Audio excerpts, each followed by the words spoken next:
So look at the following, okay, active and passive voice, lesson 5. Look at the following pairs of sentences. The term passive is used to describe the verb phrases underlined in the following sentences. In each pair sentence, A, that is the sentence in A is said to be in active voice and B in passive voice. Killed, invented, and has written are active verb phrases, and correspondingly was killed, was invented, and has been written are passive verb phrases. Please note that only those sentences which contain a transitive verb can be changed into passive. Transitive verb means the verb moves from subject to object. Only such sentences we can change from active to passive. Here, the verb moves from subject to object. Harry Potter killed Voldemort.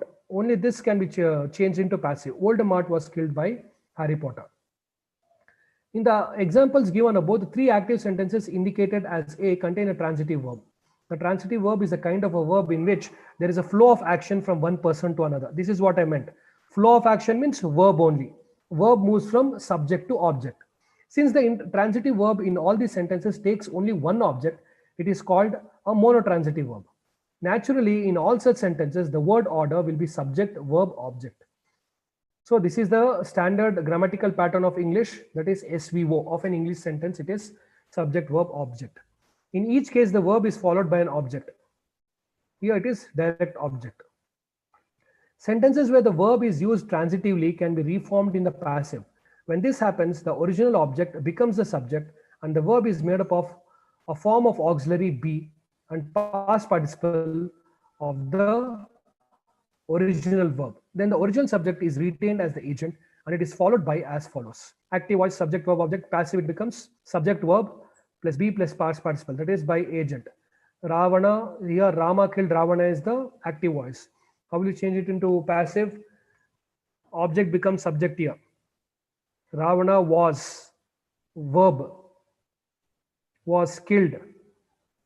Past participle is killed. Past participle, the verb that ends with ed, by Rama. So here Rama becomes, what is subject in active voice becomes object in passive voice. So here there are following examples. In each of the sentences, there are three nouns.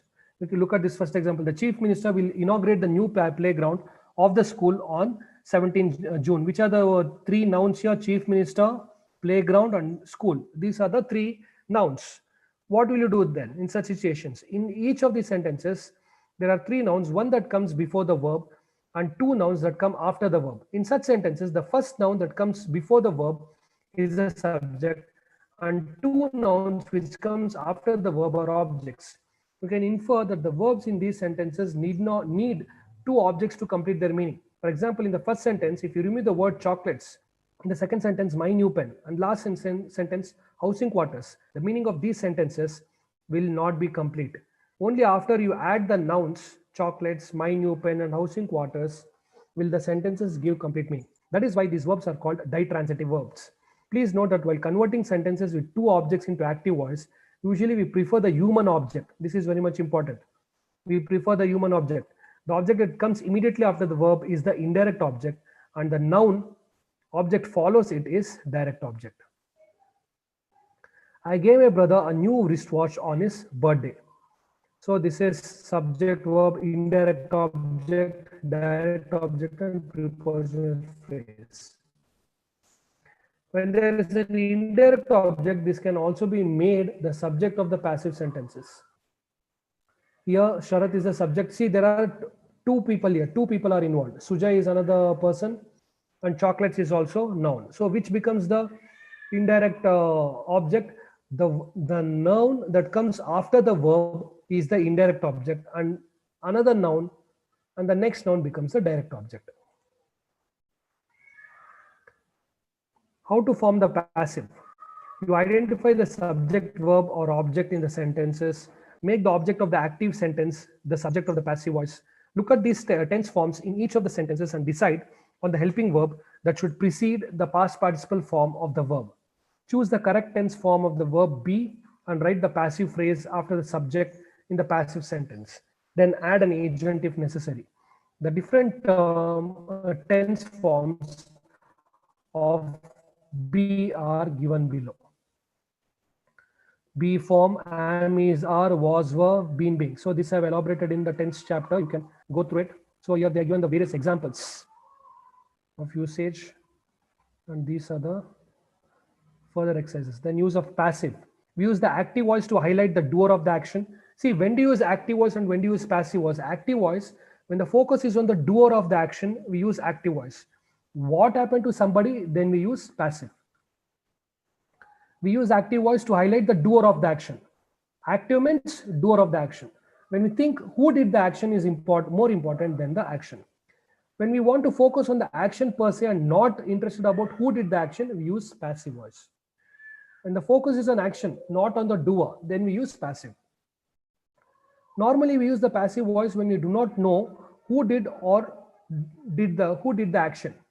Even while reporting actions taken by the government in terms of providing service to the people, like creating amenities for the use of public in villages, towns, cities, etc. We use the passive voice because we know pretty well that these actions are initiated by the government, and it is more important for the people to know what has been done than who has done it. Wherever or whenever we do not know anything about the person who did the action, that is, when we do not know the agent of the action, we use passive voice below. So you can go through it.